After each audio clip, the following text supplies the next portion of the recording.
UEFA Nations লিগের ম্যাচে স্কটল্যান্ডের বিপক্ষে 2-1 গোলের জয় পেয়েছে পর্তুগাল। তার মধ্যে একটি গোল করেছেন ক্রিস্টিয়ানো রোনালদো।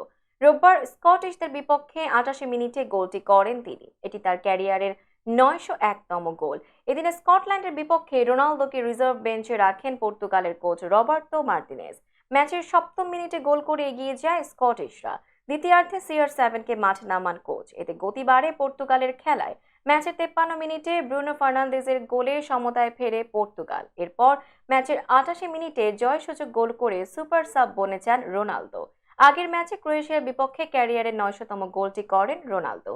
ক্লাব ও আন্তর্জাতিক মিলিয়ে বিশ্বের প্রথম ফুটবলার হিসেবে এই কীর্তি গড়েন তিনি। স্কটল্যান্ডের বিপক্ষে জয়সূচক গোলে আরও একটি কীর্তি গড়েন তিনি। আন্তর্জাতিক ফুটবলে এটি তার 132তম গোল। নুনো মেন্ডেজের পাস থেকে করা এই গোলের সুবাদে নতুন এক বিশ্ব রেকর্ডও করে ফেলেছেন CR7।